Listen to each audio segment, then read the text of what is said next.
बिस्मिल्लाहिर्रहमानिर्रहीम। एक्सरसाइज 10.1 के question number 1 को सॉल्व करना है जी।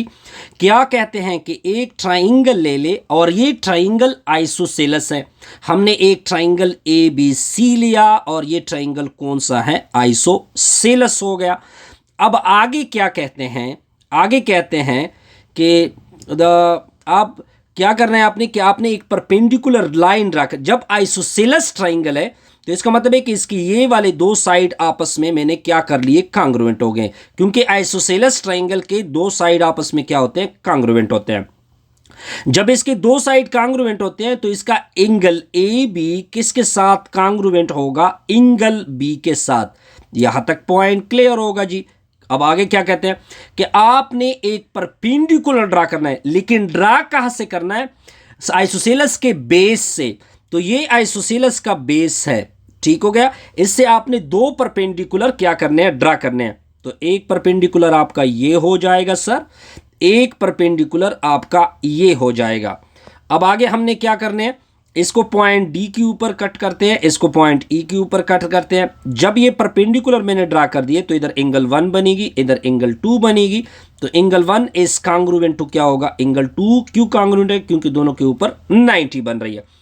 टारगेट क्या है, टारगेट जो मैंने इस चीज को सर्कल किया, ये वाला साइड क्या हो गया जी, ए डी होगा। ये कांग्रुएंट होगा इस वाले साइड के साथ, यानी बी ई के साथ। आप थ्योरम की स्टेटमेंट या क्वेश्चन के स्टेटमेंट को देख सकते हैं। अब हमने यही चीज करनी है, इस चीज को क्या करना है, प्रूफ करना है जी। अब मैं एक साइड पे क्या लिखूंगा, प्रूफ लिखूंगा। प्रूफ के एक साइड पे आएगा स्टेटमेंट, दूसरे साइड पे आ जाएगी रीजन। यहां तक पॉइंट क्लियर होगा सर, बिल्कुल क्लियर। अब हम देखिए वो ट्राइंगल लेंगे ताकि वो दोनों साइड इसमें आ जाए। अब मैं क्या कर रहा हूं, ये वाला जो ट्राइंगल है, इस ट्राइंगल को मैं, आप देख सकते हैं, ये मैंने ट्राइंगल उठा लेना है जी। और नेक्स्ट ट्राइंगल मैं क्या उठाऊंगा ताकि आपको नजर आ जाए। नेक्स्ट ट्राइंगल मैं इसको उठा रहा हूं जी। एक मैं ट्राइंगल ए बी डी उठा रहा हूं जी। ये ट्राइंगल ए बी डी हो गया जी। इसके करस्पॉन्डेंस में कौन सा ट्राइंगल उठाएंगे सर। अब आप देखते जाइए कि इसके करस्पॉन्डेंस में हम कौन सा ट्राइंगल क्या कर रहे हैं, उठा रहे हैं जी। ए बी डी और ए बी ई को उठा रहा है, यानी ये ट्राइंगल उठा रहा है, ए बी ई। सिंपल सी चीज है जी, इसमें कोई मुश्किल नहीं है। ये वाला ट्राइंगल उठा रहा है, ठीक हो गया जी। ट्राइंगल ए बी ई हो गया।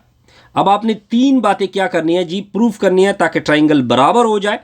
सबसे पहली चीज, अगर आप एंगल 1 को देखें, वो एंगल 2 के साथ दोनों ट्राइंगल में क्या हो गया, बराबर हो गया, क्योंकि दोनों के ऊपर 90 बन रही है। पॉइंट नंबर ये भी क्लियर हो गया जी, बिल्कुल सर क्लियर।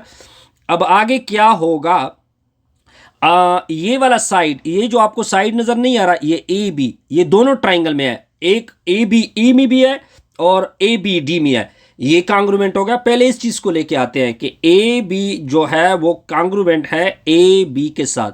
अब आप रीजन क्या दोगे, क्योंकि ये दोनों ट्राइंगल का कॉमन साइड है जी। नेक्स्ट, एंगल 1 एंगल 2 के साथ कांग्रुएंट है, क्योंकि दोनों के ऊपर 90 बन रही थी। अब नेक्स्ट क्या होगा, नेक्स्ट आप देख सकते हैं कौन सा पॉइंट हम लेके आए ताकि ये दोनों ट्राइंगल बराबर हो जाए।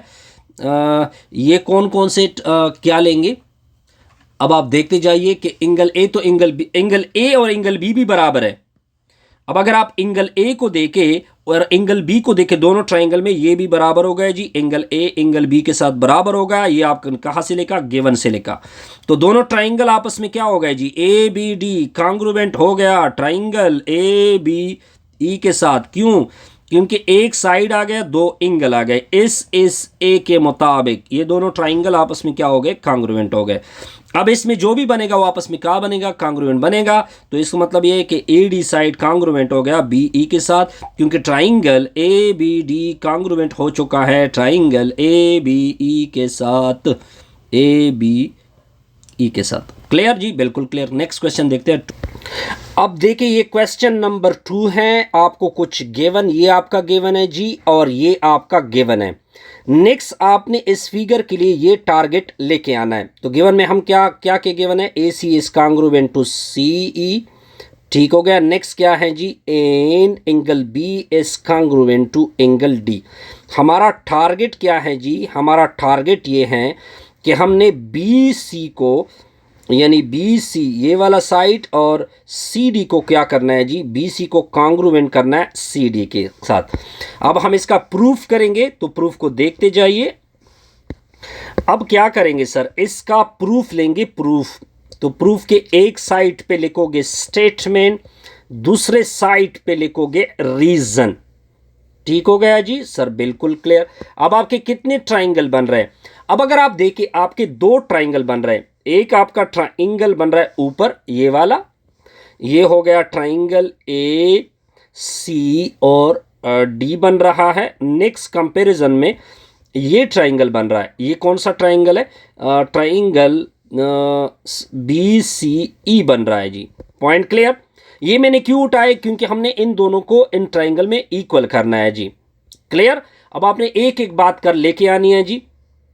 पहले तो दो चीजें गिवन से आएगी। आप गिवन से देख सकते हैं कि दो चीजें आ गई गिवन से। A C is congruent to angle C E, क्योंकि ये आपको गिवन है कि इस ट्राइंगल का ये साइड और ये साइड आपस में कांग्रुएंट है। एंगल बी कांग्रुएंट है ये वाली एंगल किसके साथ कांग्रुएंट है? एंगल डी के साथ। Angle B congruent to angle D. एक चीज हम और लेके आएंगे, ये देखिए ये एंगल 1 बनी, मान लो ये एंगल 2 बनी। अब देखिए जब दो लाइनें इस तरह मिलती हैं तो इसके ये एंगल आपस में इक्वल होते हैं, ये दोनों आपस भी इक्वल होते हैं, तो इसको वर्टिकल एंगल बोलते हैं। तो angle 1 is congruent to angle 2, इसका रीजन गिवन होगा, इसका रीजन भी गिवन होगा, और ये कौन सी एंगल होगी? वर्टिकल एंगल होगी। ठीक हो गया जी। तो दोनों ट्राइंगल आपस में क्या बने जी? Triangle A C D congruent हो गया ट्राइंगल बी सी ई के साथ। तो इसका मतलब कौन से पास चलेगा? साइड ए के मुताबिक, साइड ए के मुताबिक।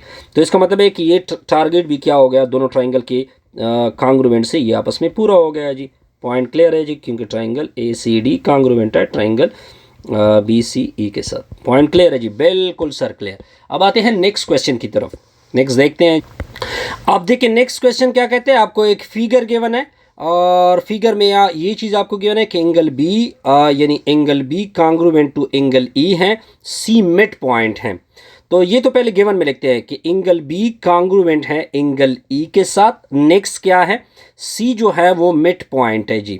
मिड पॉइंट का फिर मैं प्रूफ में जिक्र करूंगा कि मिड पॉइंट का मतलब क्या होगा। तो इसके बाद टारगेट आपका क्या है कि दोनों triangle A B C congruent करना है ट्राइंगल सी डी ई के साथ या डी ई सी के साथ। अब हम इसका प्रॉपर तरीके से प्रूफ करते हैं, तो प्रूफ को देखते जाइए। प्रूफ के एक साइड पे लिखोगे स्टेटमेंट और दूसरे साइड पे लिखोगे रीजन। अब आप देखते जाइए कि इसका किस तरह करेंगे, वो देखे जाइए। अब अगर आप देखें ये जो आपको बी सी नजर आ रहा है, ये पहले से गिवन है कि इस ट्राइंगल का ये साइड और इस ट्राइंगल का ये साइड, यानी दो ट्राइंगल को कंपेयर कर रहा हूं, ए बी सी को मैं कंपेयर कर रहा हूं ट्राइंगल सी डी ई के साथ। तो अगर आप बी सी को देखें वो कांग्रुएंट है ई सी के साथ। ये कहां पे लिखा हुआ है? ये आप क्योंकि सी मिड पॉइंट है। सी क्या है? अब ये मैं जिक्र कर रहा हूं, सी क्या है? मिड पॉइंट है। अब मिड पॉइंट क्या होता है कि इसके दोनों साइड पे जो लाइन होती है वो आपस में बराबर होती है। नेक्स्ट क्लियर जी। एंगल बी जो है वो कांग्रुएंट होगा एंगल ई के साथ। ये कहां पे लिखा हुआ है सर? गिवन में। दो चीजें तो क्लियर हो गई। अब एक और चीज हमने लेके आनी है। एक और चीज क्या है? अगर आप इन दोनों लाइनों को देखें, ये असल में इस तरह लाइन आती है। ये फिगर मैंने थोड़ा सा गलत डाला हुआ है। ये इस तरह होता है 1 और 2, यानी यहाँ पे अगर मैं 1 ले लूँ, यहाँ पे 2 ले लूँ, तो angle 1 is congruent to angle 2 होगा। ये कौन से एंगल होंगे? वर्टिकल एंगल होंगे। ठीक हो गया जी। तो अब ये दोनों ट्राइंगल आपस में क्या हो गए? बराबर हो गए। तो इसमें जो भी बनेगा वो आपस में क्या बनेगा सर? कांग्रुएंट बनेगा, साइड ए के मुताबिक, साइड ए के मुताबिक। तो इसका मतलब ये बना कि अपना टारगेट पूरा हो गया। ट्राइंगल ए बी सी का ये तो क्लियर हो गया जी।